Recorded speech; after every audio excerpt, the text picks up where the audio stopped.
señores, bueno, yo lo anuncié, estamos con el licenciado Diego Quindimil. Muchas gracias por venir al programa. Un placer, Gustavo, estar con vos como siempre, ¿no? Poder pensar juntos esta realidad que nos está tocando. Te propongo, mira, te voy a confesar algo. En la apertura estaba hablando, tenía preparado mucho material. Dije, no, lo voy a cortar, voy a cortar una parte, después la completaré, pero lo voy a repensar contigo. Y yo lo vinculé con la grieta. ¿Y por qué te digo? Con la grieta, si querés, a nivel mundial, lo que sea. Que están los buenos y los malos, la película de los indios y los cowboys, los buenos y los malos. Y donde yo te puedo decir, bueno, veo inocentes por todos lados, veo malos por todos lados, y ya con esta sobresimplificación empecemos a trabajar de otra manera.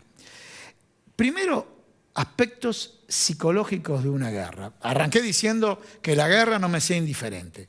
Lo que le pido a Dios, y no me es indiferente, no sé si es indiferente, y que no sea indiferente para nadie, pero indiferente para decir los que atacan, y en todo caso si hubo o no provocadores, que no es parte de la nota contigo. Pero a ver, ¿qué le produce psicológicamente a la gente, a la población, una guerra?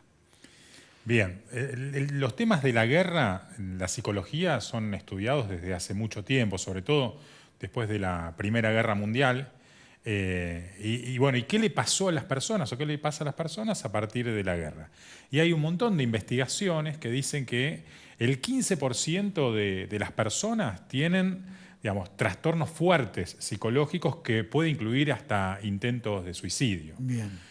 Otros Quiero interrumpirte, seguís con la línea. Sí. Pero por una cuestión generacional, tengo mucha gente conocida por ser contemporáneo quienes estuvieron en Malvinas, una guerra que fue más breve me imagino, más breve que esta guerra, porque considero que esta guerra se va a prolongar, Dios quiera que no, pero considero que se va a prolongar, ¿sí? Y que se han suicidado. Justo tu comentario. O sea, gente que se consideró que no lo apoyó el gobierno, después vinieron los subsidios y demás, que estuvo en el campo de batalla y se suicidaron. Qué dato importante el que estás dando, ¿no? Sí, digamos, para nosotros, digamos, la guerra tiene mucho que ver con qué es lo que nos pasa a nosotros. Y está muy bien lo que vos decís, porque el primer recuerdo que nosotros tenemos de la guerra es Malvinas. Entonces es un modo también de empatizar con lo que le puede estar pasando ahora a los ciudadanos ucranianos o inclusive también a los ciudadanos rusos, porque, digamos, no hay mucha diferencia para algunos entre los rusos y los ucranianos en términos de que de un lado u otro de la frontera hay familiares, digamos, ¿no? Entonces, seguro. Entonces, hay toda una lógica ahí de no entendimiento.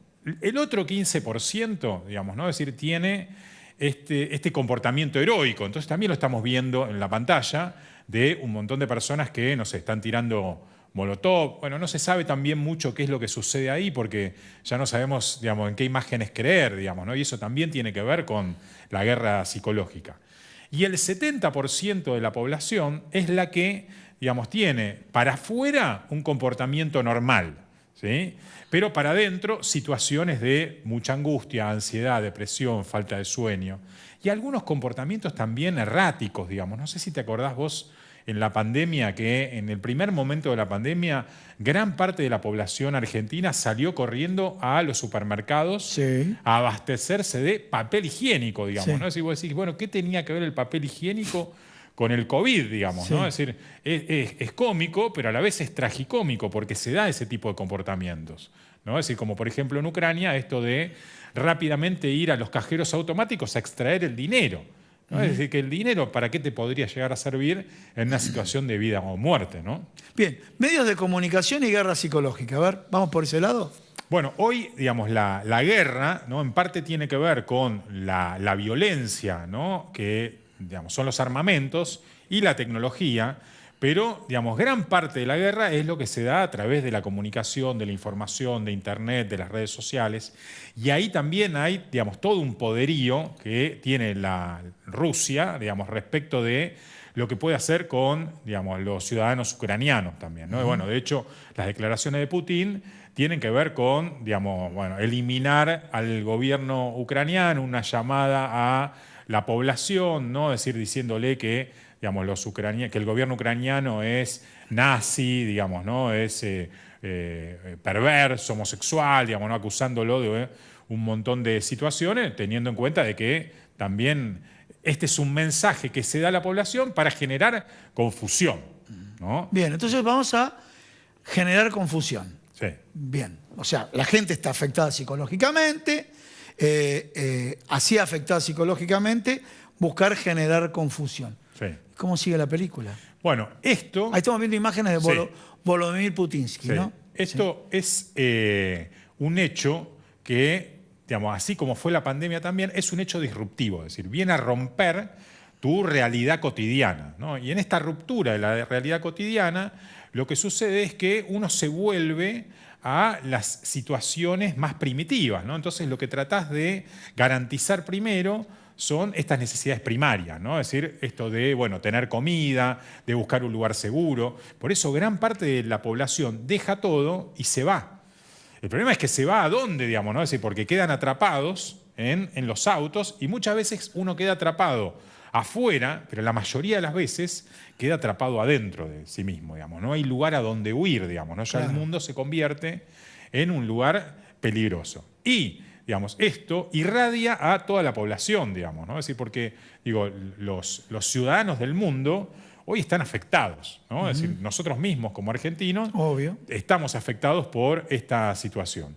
Y la población más delicada en este sentido son los niños, ¿no? ¿Ah, Es decir, sí? ¿cómo explicarles a los niños esta cuestión, ¿no? Estas imágenes que ven, estas imágenes que nosotros estamos viendo, imágenes de casas incendiadas, y los chicos tienen estas fantasías, ¿no? De que podría venir una guerra a la Argentina, a Brasil, a donde fuere, y estas imágenes lo que hacen es que estas fantasías se vuelvan realidad. Entonces ahí aparecen también temores, fobias, dificultades, angustias, regresiones.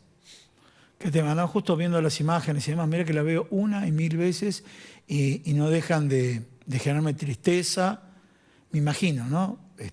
Y vos mencionaste algo.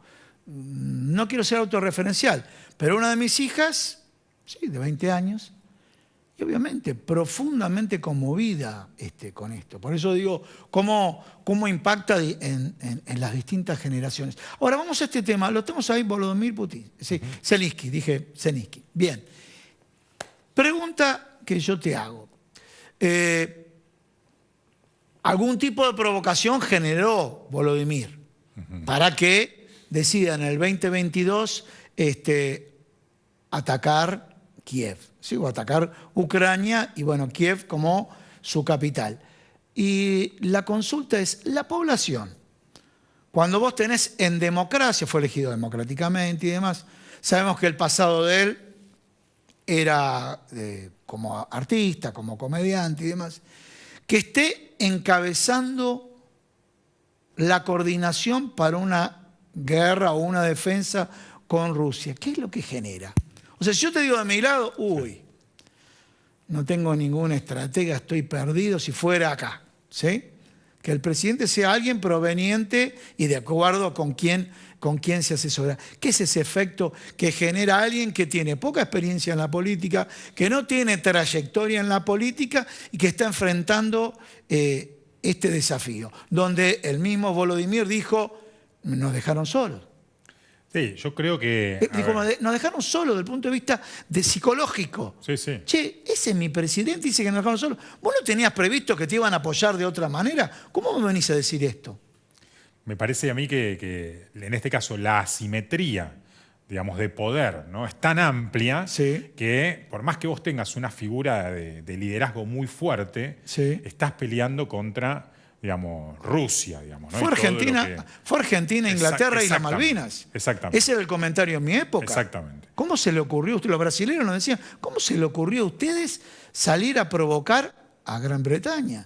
Bueno, en ese sentido, también, digamos, en ese momento, digamos, ¿no? Lo que tenía que ver con la campaña de información y de comunicación hizo que, digamos, bueno, nosotros como población, la mayoría, digo, de la población, esté a favor de una guerra perdida, digamos, ¿no? Es Sí, decir, sí, después fue cayendo toda esta careta, para decirlo de algún modo. Sí, ¿no? también la inoperancia militar. Absolutamente. Mandaban gente no especializada. Hubo especializados, pero también mandaron mucha gente no especializada. O sea, mandaron lugares fríos en los cuchilleros correntinos. O sea, realmente una desproporción. Digamos suficiente pudieron hacer con la poca preparación que tuvieron y por eso son nuestros héroes de Malvinas. Sí, ¿no?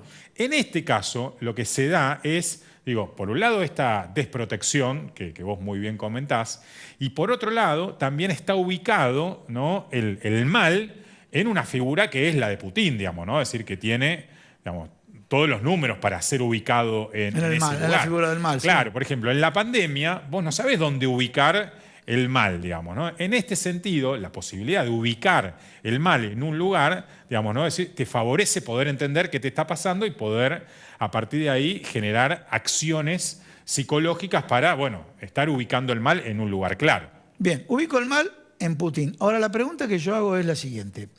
¿No hay, de alguna manera, un análisis por parte de la gente que esto puede ser multicausal? Porque la pregunta que yo hice en la apertura, desde 1997 fue creciendo la OTAN. Diario La Nación, ¿no? Sí. Sí, porque ella tiene una postura definida con respecto a la posición bélica de Vladimir Putin. Pero, sin embargo, ¿por qué se dio en el 2022 y no se dio antes? O sea, siempre hay algún aspecto psicológico que desata en cada una de las partes una medida, ¿o no es así? Mirá, yo creo que es fácil Sí. esta cuestión que vos iniciaste al principio, que tiene que ver con esto de la grieta, Es mucho más sencillo quién es el bueno y quién es el malo. Sí. Que hacer este análisis que vos estás haciendo, ¿no? Es decir, que esto viene multicausal, multifactorial. ¿O por qué se hizo ahora? Con la geopolítica. ¿O por qué fue ahora? Claro, con varias circunstancias que obviamente son temas que vos sabés mucho más que yo. Pero más ¿no? a ver, vos fijate las paradojas, por eso la idea es que hagamos un ida y vuelta y que sigas con tu línea, siempre con tu línea profesional. Pero Donald Trump, que parecía que provocaba a todos, ¿qué es lo que hablaba por detrás? Donde Corea del Norte no hizo nada, no le hizo nada, ni declaró nada, donde China no hizo nada y Rusia no tuvo ningún tipo de reacción. Y ocurre esto ahora, donde tenemos el presidente de Estados Unidos, Joe Biden, que prometió una cosa, o se infirió que prometió una cosa, que después, según Zelensky, no se cumplió. Mirá, en el año 1932, Sí. Einstein le hace la misma pregunta que Bien. vos me estás haciendo ahora. Muy bueno. Lo leí ese. A ver, contale a la gente, por favor. En el año 1932, Einstein le pregunta a Freud, ¿por qué ahora? ¿Por qué la guerra? ¿Por qué ahora? ¿no? Sí. Y respecto de la guerra, lo que ellos juntos, pensando, ¿no?, se dan cuenta es que la guerra tiene mucho que ver con el poder, ¿no? Es decir, con la perpetración del poder. Eso desde la perspectiva, uno podría pensar, más sociológica. Y desde la perspectiva psicológica, lo que le planteaba Freud a Einstein era que era escéptico, ¿no? Es decir, que él pensaba que lamentablemente las guerras no iban a terminar nunca, porque en el psiquismo humano hay dos fuerzas, ¿no? Es decir, que están peleando constantemente, y una es la fuerza de la pulsión de vida, y otra es la fuerza de la pulsión de muerte, el tánatos, la violencia. Entonces, esta violencia inherente al ser humano es la que se ponía en juego en las guerras, ¿no? Esto es un poco lo que hablaron Freud y Einstein. No llegaron a ninguna conclusión y de hecho... Pero qué rico el discurso, y de hecho, ¿no? tiempo después, fue la Segunda Guerra que tantas vidas costó, ¿no? Es decir, sobre todo... Segunda Guerra Mundial. Exactamente. Sí, realmente, muy estremecedor lo que estás contando. O sea, dos genios con su reconocimiento al día de hoy, haciendo ese tipo de planteo cuando uno se pregunta esto. Bueno, y dijimos, efectos psicológicos en la población. Vamos a la posguerra. Sí. Más allá de los suicidios, que lo hablamos, la posguerra. ¿Qué pasa con la gente? Mira, ahí hay dos situaciones para pensar, ¿no? Es decir, como te decía, Freud había estudiado a los heridos de las diferentes guerras y lo que él encontraba era que aquellas personas que no habían tenido un daño físico tenían más padecimientos mentales totalmente que aquellos que habían padecido un daño físico. Pareciera ser que el daño físico permitía anclar Neutralizar. exactamente lo que te había pasado en la guerra y, digamos, poder hacer una construcción a partir de eso. En cambio, aquel que no había tenido ningún daño, ¿no? Es decir, tenía las distintas neurosis de guerra que Freud mencionaba. Y inclusive también en esto, ¿no? Es decir, la culpabilidad del sobreviviente, ¿no? Es Claro. decir, de por qué, digamos, él se murió y yo estoy acá vivo.